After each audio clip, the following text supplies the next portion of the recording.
Today, we start the process of overhauling our Miata's interior.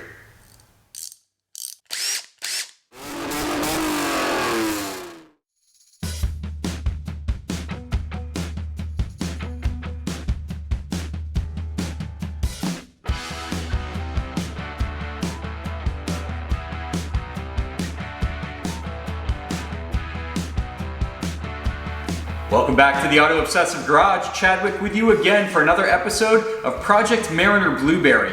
That is the series covering the restoration of our 1992 Mazda Miata in Mariner Blue. So today's episode is going to be a little different. It's been about 10 months since we've updated this long-term build, and it's time to crack down on that interior, which was in atrocious condition when I purchased the car. So we're going to overhaul a bunch of stuff on the interior today. It's going to be a multi-part series because there's just so much to do here. So it's time to get in the garage and get some work done. All right, what we're looking at now is the driver's side seatbelt buckle. I do want to tell you guys a humorous story real quick. On the test drive, I tried plugging in my seatbelt and it didn't work. It doesn't stick in there. So the guy selling the car, this is not a joke, grabbed the driver's side seatbelt, interwove it kind of so it wrapped around the passenger belt and used the passenger belt buckle to secure us.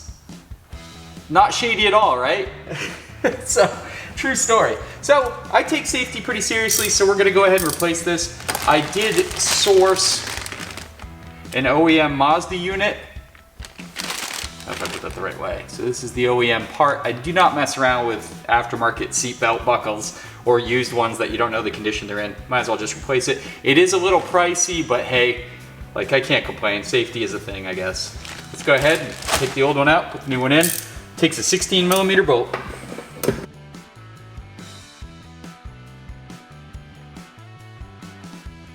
The other thing here is there is this little electric clip that kind of tells you if your seatbelt's buckled or not. There's no, airbag sensor or anything. This is just simply a clip to say you're belted in. So here comes the old unit. I didn't know they had these. Did you guys know they came with leather? Or is this an aftermarket jobby? I don't pay attention enough. I guess I've never replaced this on a Miata. But yeah, it's leather. I just took it off the old unit. The new one didn't come with a fresh leather wrap, so I'm assuming maybe it's an aftermarket touch. All right, here's our beautiful new one. Awesome, looks fantastic. Let's see if I can find this hole.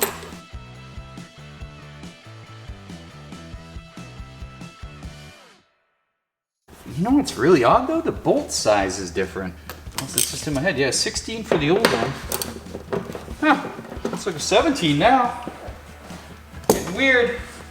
Getting weird, guys. Yeah, it's a 17. Oh, good to know if you guys are having to do this, which you probably don't have to.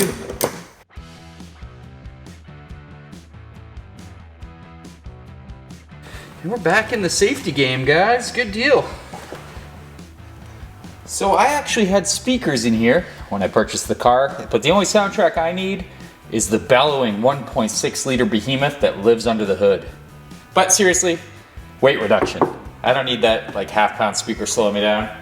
So what I sourced off the old Facebook Marketplace are a pair of speaker covers that should cover up that area nicely. So they are marked R, under all that dust, for right. And if you're confused by that, always know that left is the direction if you're standing behind the car. So left would be driver's side. So here's our passenger one. Let's slam it in the door and see how sweet we look. Styling and profiling. These door cards are in pretty damn good shape, to say the least. I mean, usually these things are sliced up pretty bad or missing chunks. This hardware is usually missing, so hey, we're complete now, and now we've got a door speaker cover. Awesome, looking good, looking good. And let's slam home this driver's side one too. I reckon I've left the interior dirty enough. We've got some pretty good stuff, a lot of leaf debris, odds and ends, gum wrappers, seen some fruit snacks floating around in here. I didn't taste test them to see if they were of any quality to eat, but they were in here, so it's pretty messy, pretty standard stuff when you pull your seat out. So not a lot of interior to clean, but might as well just vacuum it out. Maybe we'll do a deep cleaning. Oh, of course, guys, I'm just kidding. Of course we're gonna do a deep cleaning later on. But let's get this stuff out of here.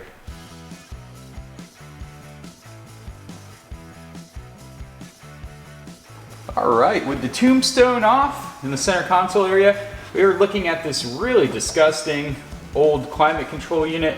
Everything's pretty decent except the kind of clear covering is running, so it just looks like this is kind of blobby looking up here. It just kind of takes away from the aesthetics of this beautiful interior.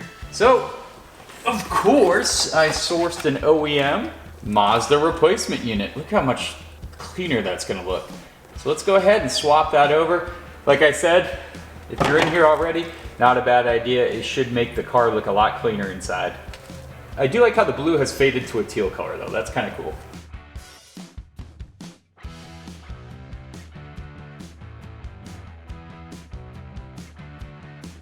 This still has a protective coating on it. We'll take it off once we install, but look at the difference. Crazy, right? Looking really nice there. I'm actually gonna hand scrub all these little knobs too as a little bonus to clean them up before I put them on, but we can put that new faceplate back on. Line up all your little clip holes. They should clip right in.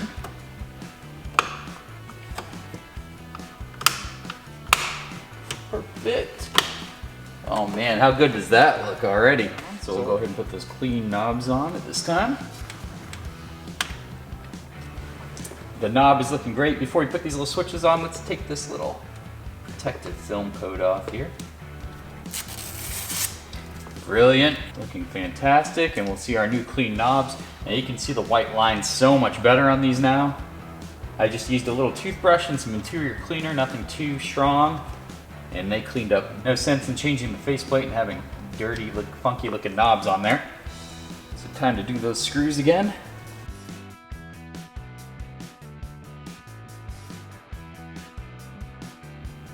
By now you should know what I always say, it's the small touches. Look how nice and clean this looks. Again, our old unit, yellowed, completely faded, just disturbing looking. Really detracted for the interior quality, and it's not that expensive and not that hard of a job to do. And just, that's gonna look so good. Nice little job done. In addressing our Miata's interior condition, let's just start with the center armrest center section here and just inspect how wonderful things are. So you can see here the boot is horrible, shifter boot, so we're gonna be replacing that. Yeah, that's decrepit as all hell. So we'll go ahead and replace that. That's gnarly. I think there used to be a cover on that, but we'll clean that up a little bit. It's funky in there.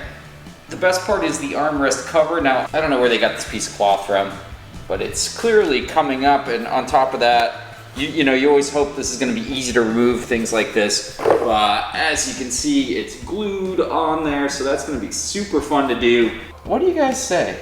Should I clean this up? I think it can be saved. Maybe. No, it should be able to be saved. Let's go ahead and clean it up as best we can. So I removed the cover off of that center armrest. This is that just horribly glued on cloth cover. We just toss that. Here's the actual lid to the center console, and I sanded it down really well, but as you can see, it is still hideous, atrocious. Some of the glue has just permanently crept into the cracks, and you know, I could strip it down, but I don't want to damage it too much.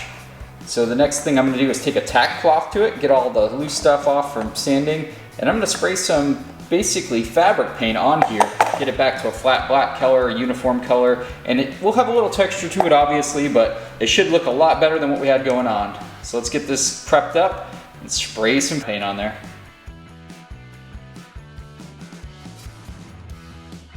Now it's gonna take a few coats obviously to get all this good, but I already like that color. It's gonna match the interior perfectly. So some more coats and we should be good. At the workbench, really trying to make this Miata interior look good. Here's the old shift boot. I don't know what you guys think, but that looks pretty shot to me.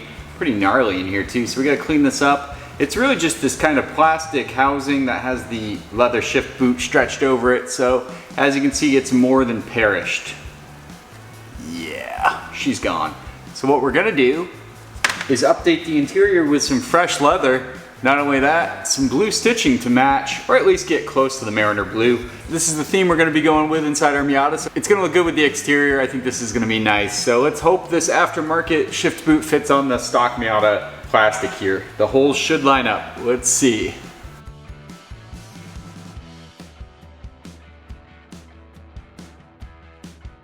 That looks incredibly better. It's gonna look really good inside the car.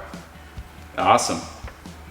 Every little bit counts. Now here's the center console armrest area. You can see it's completely gnarly and dirty. It's also got these weird like sticky pads on it that I need to kind of remove with some Goo Gone and whatnot. You can see it on this side too. We got to clear this whole thing up and then we're going to reassemble it. It just got, oh, it's like just so grimy. Obviously that's where our pretty new shifter is going to go. So let's clear this whole thing up and get it ready to go back in the car. So more cleaning. Just got done cleaning up the center armrest console area and it is looking pretty dang good. I mean, not perfect, it is 30 years old, but came out really good compared to how it was. It was so filthy and now it's so clean, ready to go back in the car. Time to put this armrest center console back together as best we can. So we got the little tray here that drops in here. Done, that was easy. All right, time to put this little cover back on.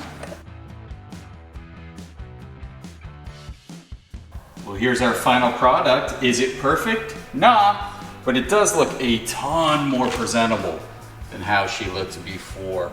So it's all intact, all cleaned up, looking real good. Love the shift boot, can't wait to put this in the car.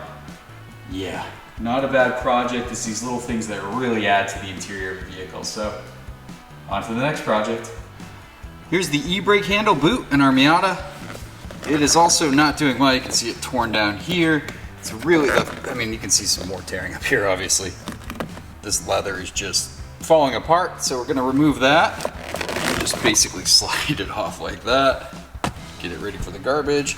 We could go naked e-brake for weight reduction. Not a bad idea, but I do have this really nice leather replacement cover with blue stitching to match the theme we're going for inside the car. So let's go ahead and slide this on. I don't know if I can do it one-handed, but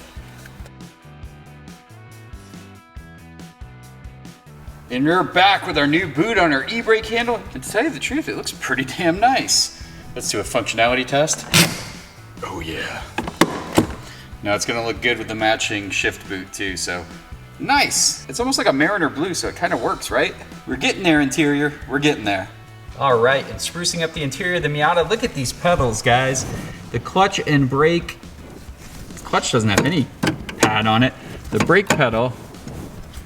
How's that look? It's kind of just about to fall off. That's seen better days. So what we're gonna do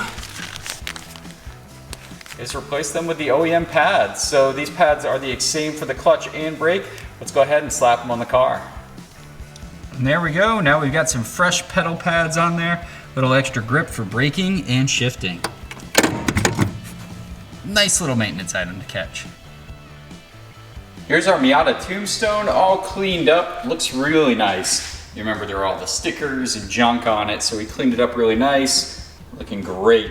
So now it is time, since I'm not gonna run a radio in this, to fill this area. I'm gonna try to source some plastic, cut it out, and kind of attach it to the back of the Tombstone, so when I install it back on the car, it'll just be a solid blank plastic piece. Obviously your climate control, HVAC controls go here, and these are the vents, so we don't wanna cover them up. But this double din setup down here needs to be covered to make it look clean. So let's go source some plastic and see what we can do to remedy this.